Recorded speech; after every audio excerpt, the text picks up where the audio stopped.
Hello audience, કેમ છો? મજામાં? અને આજે આપણા પોડકાસ્ટમાં બોલાઈ રહ્યા છે એક ફેમસ એક્ટર જલ શાહ, જે બાળપણથી એક્ટિંગ કરતા આવ્યા છે મૂવીઝ અને ટીવી સિરિયલ્સમાં. અને એ બહુ બધા એક્ટર જોડે કામ કરેલું છે, અભિષેક નિગમ, સિદ્ધાર્થ નિગમ. એન્ડ હવે આપણે બોલાઈ રહ્યા છે આપણા podcast per the hot seat પર જલ શાહને. કેમ છો જલ શાહ? બસ મજા. કેવા છે બધા ઘરમાં? બસ મજા. તમે કેમ છો? બસ અમે પણ મજામાં. કશી તકલીફ નહીં પડી ને આવવાની? ના એકદમ નહીં પડી. અને આજે તમને બોલાવવામાં આવ્યા છે આપણા પોડકાસ્ટ પર કે તમે ચાઇલ્ડહુડથી એક્ટિંગ કરી રહ્યા છો અને હવે પણ કરો છો, અને તમારી યુટ્યુબ ચેનલ સ્ટાર્ટ પણ કરી છે. તો તમારી ડેલી લાઈફ એક્સપિરિયન્સ અમારા ઓડિયન્સ જોડે શેર કરો થોડી. એના માટે અમે થોડા ક્વેશ્ચન કરીશું અને તમને આન્સર આપવાના આવશે. તો ચાઇલ્ડહુડથી અત્યાર સુધી મેં બહુ બધા કામ કરેલા છે. અભિષેક નિગમ, સિદ્ધાર્થ નિગમ જોડે મેં કામ કરેલું છે. હીરો ગાર મોડ ઓન એપિસોડ 118 તમે ચેક કરી શકો છો. તો બહુ બધી સિરિયલો કરી છે. મહાશ્રી, પછી ટ્રકની એડ કરી છે, સાયકલની એડ કરી છે, મૂવીઝ કર્યા છે. લેટેસ્ટમાં હમણાં સિતારે ઝમીન મૂવી કર્યું હતું, પણ એમાં કંઈ ડિફોલ્ટ થયું હતું તો એ સીન રીટેક કરવામાં આવ્યા હતા. તો બિકોઝ મારા 10th પ્રિલિમ્સ ચાલતા હતા તો હું અટેન્ડ ના કરી શક્યો, એટલે થોડું અપડાઉન થયું છે. સમજી શકીએ છીએ. તો અહીંથી આપણે શરૂઆત કરી રહ્યા છીએ અમારા ક્વેશ્ચન્સ, એના તમને આન્સર આપવાના આવશે. જરૂર. તમે તમારી યુટ્યુબ જર્ની સ્ટાર્ટ કરી? તો મેં મારી યુટ્યુબ જર્ની ચાલુ કરી હતી 29 ઓક્ટોબર, જે મને અંદરથી રિયલાઇઝ થયું કે હું મારા ડેલી બ્લોગિંગ કરું, મારી દિનચર્યા હું મારી ઓડિયન્સને દેખાડું, તો એ લોકો બી મોટિવેટ થાય અને ડેલી બ્લોગિંગ ખબર પડે કે ડેલી બ્લોગિંગ શું કહેવાય. તમે આખા 24 અવર્સની તમારી શું લાઈફ ચાલી રહી છે, તમારું રૂટીન શું છે, એ બધું ઓડિયન્સને ખબર પડે. તો યુટ્યુબ જર્ની હવે ચાલુ કરી રહી છે, તો ધીમે ધીમે સક્સેસ લઈશું. તો આપણે મૂવ ઓન થઈએ આપણા બીજા ક્વેશ્ચન પર. તો એકચ્યુઅલી મારી સવાર પડતી જ નથી, મારી ડાયરેક્ટ બપોર જ પડે છે 12 વાગે. તો તમે 12 વાગે ઉઠો છો, તમારી લાઈફ કઈથી શરૂ થાય છે? હા, મારી લાઈફ 12 વાગ્યાથી ચાલુ થાય છે. તો બહુ ખરાબ હેબિટ છે કે હું 12 વાગે ઉઠું છું. લોકો 7 4 વાગે ઉઠે છે. તો પણ હવે રજાના દિવસ છે તો સારું લાગે કે 12 વાગે શાંતિથી ઊંઘીએ, તો ઓડિયન્સને ફની બી લાગે. તો 12 વાગે ઉઠીએ છીએ આપણે. ઓકે, તો આપણો ત્રીજો સવાલ કે તમારો ભવિષ્યમાં શું વિચાર છે? તો મારો ભવિષ્યમાં વિચાર છે કે મેં એક સક્સેસફુલ યુટ્યુબર હોઉં અને મારા મૂવીઝ બહુ બધા લોકો જોવે, મારી ઓડિયન્સ, મારા ફ્રેન્ડ ફોલોઅર્સ બહુ બધા હોય અને બસ લોકોને હું જાઈ શકું. That's nice idea. હવે આપણે ચોથો સવાલ. તમે તમારા લાઈફ એટલે ડેલી લાઈફમાં તમારું સૌથી ફેવરેટ કામ શું છે? મારું સૌથી ફેવરેટ કામ તો ખાવાનું છે. હું એક ફૂડી લવર છું. મને નવી નવી ડિશિસ ને ફાફડા, જલેબી, થેપલા, હું એક ગુજરાતી છું તો મને થેપલા, ફાફડા, જલેબી, સેવસળ, આપણા વડોદરાનું ફેમસ ફૂડ. ઓલમોસ્ટ 99% વડોદરાની પબ્લિક રવિવારે સવારમાં સેવસળ ખાય છે, અને સેવસળ ખાવા માટે હું સવારમાં વહેલો ઉઠું છું.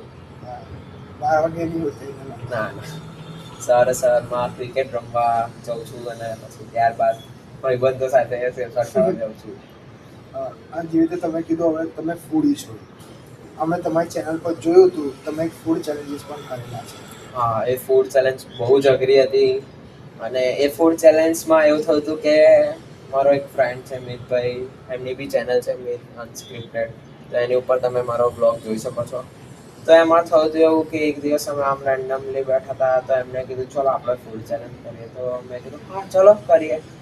તો અમે કરી, તો એમાં છે ને મેં બહુ હસવાની વાત છે કે હું બહુ બધું ખાધું હતું એની પહેલાં, પણ એકદમ જ એમનો ફોન આવ્યો તો ચલો આપણે ચેલેન્જ કરીએ. તો મેં કીધું ઓકે ચાલો. તો એની પહેલાં મેં બહુ બધા દાળ પકવાન ખાતા હતા અને તો એટલે જ હું ચેલેન્જ હારી ગયો હતો. કોઈ નહીં, નેક્સ્ટ વિડીયોમાં હું ચેલેન્જ જીતીશ, એ પાક્કું છે. શ્યોર. આપણે મૂવ ઓન થી ચોથા ક્વેશ્ચન પર આપણા કે તમારા ડેલી લાઈફ એક સિંગલ ડેમાં શું ફની થયું છે?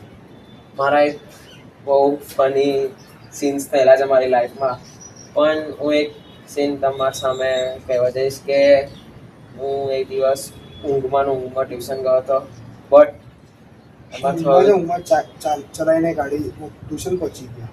હા, ટ્યુશન પહોંચી ગયા હતા, પણ બેગ લીધા વગર પહોંચી ગયા હતા અમે ટ્યુશન. તો હું પાછો ઘરે ગયો અને સ્કૂલ બેગ લઈને, કેમ કે ટ્યુશન બેગ મેં રેડી કરી નથી, એટલે સ્કૂલ બેગ જ લઈને મેં ટ્યુશન આવી ગયો હતો. ઓકે, તો તમે ઊંઘમાં ટ્યુશન પહોંચી ગયા બેગ લીધા વગર જ? હા, હું ટ્યુશનના પાર્કિંગમાં પહોંચ્યો તો પછી ખબર પડી કે બેગ લાવવાની હતી. તો હું ત્યાંથી પાછો ગયો અને બહુ જ ખરાબ એક્સપિરિયન્સ હતો એ મારો એ દિવસે. તો લેટ પણ થઈ ગયું હતું, મારા એક ક્લાસ મિસ બી થઈ ગયો હતો. ઓકે, તો જે રીતે તમે શરૂઆતમાં કીધી તમે ગુજરાતી છો, તો હું સાંભળ્યું છે કે બધા ગુજરાતી ચાય લવર હોય છે, એ સાચું છે? હા, તમે એકદમ સાચું સાંભળ્યું છે કે અમે એક ચાય લવર છે. ગુજરાતી એટલે ચાય લવર. ગુજરાતીને ખાલી બે જ વસ્તુ ગમે છે, એક ચા અને એક પૈસા. તો અમારી દિવસની શરૂઆત જ ચાથી થાય છે અને દિવસ ખતમ બી ચાયથી જ થાય છે. દિવસમાં હા, તો તમે તો સાચા ગુજરાતી કહેવાય. ઓકે, તો આપણે મૂવ ઓન થી આપણા છઠ્ઠા ક્વેશ્ચન પર કે તમારું ફેવરેટ કામ શું છે દિવસમાં? તો અત્યારે તો મેં બ્લોગિંગ કરી છે, એટલે યુટ્યુબ ચેનલ મારી અત્યારે તો પહેલું કામ ચાલી રહ્યું છે. તો ડેલી બ્લોગિંગ કરું છું અને સાઈડ મારું અત્યારે 11th ચાલે છે, 11th કોમર્સ અને ટ્યુશન બી ચાલે છે મારા અત્યારે, એટલે થોડું બિઝી શેડ્યુલ છે મારું. ઓકે, તો તમે કોમર્સ સ્ટ્રીમ જ કેમ લીધી છે? કેમ કે મેં એક છું ગુજરાતી, અને ગુજરાતી ખાલી એક જ કામ કરી શકે છે, પૈસા કમાવાનું. તો ગુજરાતીની પહેચાન જ પૈસાથી થાય છે. જેમ કે આપણે એક્ઝામ્પલ જ લઈએ, મુકેશ અંબાણી, અનંત અંબાણી, જે ગુજરાતી છે અને એક અત્યારે રિલાયન્સની મોટા માલિક છે. તો મારું બી એક સપનું છે કે હું બી એક મોટી ઇન્ડસ્ટ્રીનો માલિક બનું. તો આપણે મૂવ ઓન થઈએ કે તમે સવારે ઉઠો છો, રમવા જાઓ છો, તો તમારો સ્પોર્ટ્સ કયો છે? તો મારું ફેવરેટ સ્પોર્ટ્સ છે ક્રિકેટ, કેમ કે હું નાનો હતો ત્યારથી હું વિરાટ કોહલી, MS ધોની, રોહિત શર્માનો ફેન છું.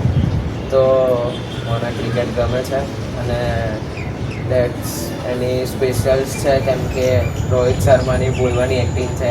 તો હું રન બી ભૂલી જાઉં છું અને રન ગપચાવું બી છું. અને MS Dhoni means master mind है, तो हमारी कैप्टनसी भी सारी हो. ओके गाइस, आज हम पॉडकास्ट में बुलाने वाले हैं famous child actor George Shah, जिन्होंने बहुत सारे लोगों के साथ काम किया है, जैसे कि अभिषेक निगम અને फेमस सिद्धार्थ निगम. कटमार एक फ्लो तरह एडिटिंग मूव एक पड़ी जैसे.